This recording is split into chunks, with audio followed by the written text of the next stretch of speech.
So I'm sitting there one day, and I'd met Margaret many times, but just on the passing. And one day I was sitting down there, and she came up to me, and we started talking. And she I was asked me, complaining. You shouldn't forget Yeah. this because I mentioned. oh, she's German, by the way. She's German. Sorry, we don't deal now with these kind of Yeah. stereotypes, but No. I was complaining Yes. that I was checking the website of Accès Yeah. Asi and I didn't find the name Nepal or the country Nepal on the website. And I found this a little bit weird because Yes. for me this is actually Asia, so why was it not mentioned? This is how our discussion started. And I should actually mention that I'm a visual artist and I'm a curator for Festival Accès, of which Janet was the former directress. Directress. Sounds pretty sexy. It is a sexy, but it's spelled there's a case with it. And then Khosrow is now the director, the artistic director manager.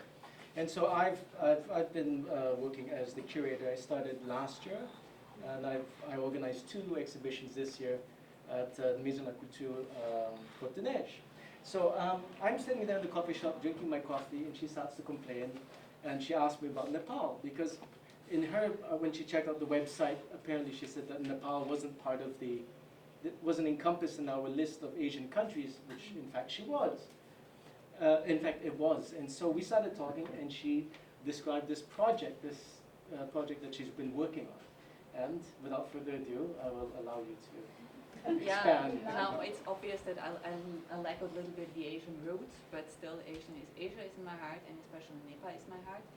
I was there in the meantime 3 times, but it was on my second visit to the country, which was in 2010, 2011, that I found something that I would call, it's one of my big treasures. It's a collection of negatives that all belong to one photographer in a small town in Nepal. And yeah, it got acquired, it got transported to Canada, and then it was first of all a little bit stored in boxes because what do you do with 28,000 negatives? So apart from thinking about it, what could be done? And 1 minute, and and one day I decided, okay, it's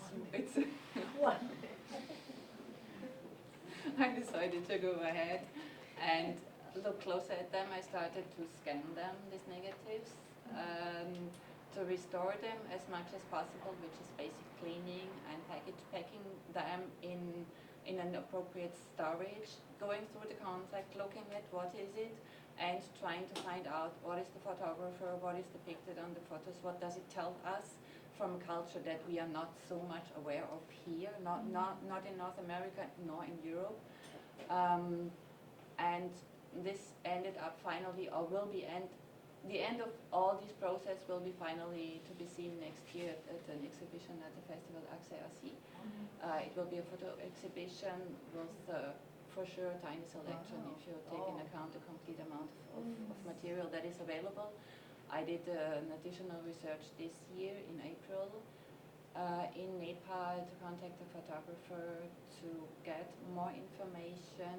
I'm in contact with a Nepalese researcher, historian, who provides invaluable help for me in placing the images as much as possible in the historical context, as well providing descriptions of what is not obvious for us as not being part of the culture, because it needs a lot of explanations. It doesn't matter if it's a kind of dress or if it's a setting or if it's gestures.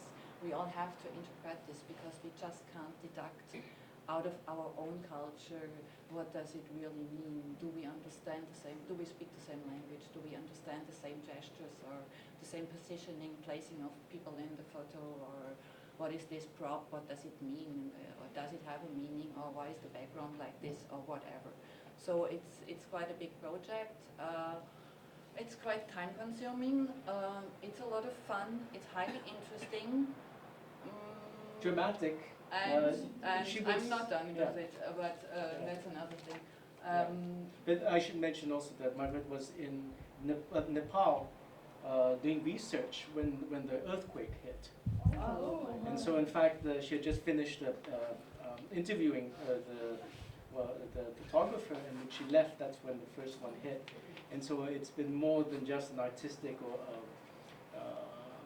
an artistic project. It's really something very, very close to her heart.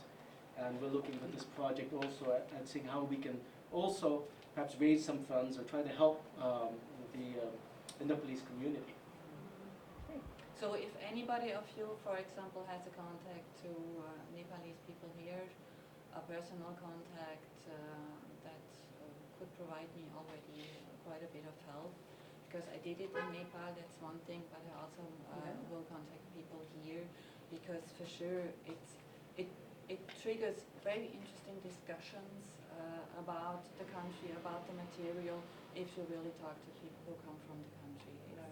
It's the most important thing for me, and it's also about sharing. It's not about only presenting something, but the idea behind is that it should, for sure, like always, trigger an understanding of people that are not Nepali people, but also bring back a memory maybe for the ones who are here already for a long time, or for family members or whatever, because this is just the culture and how it's depicted in the images that is disappearing more or less. Slowly, but it will disappear one time.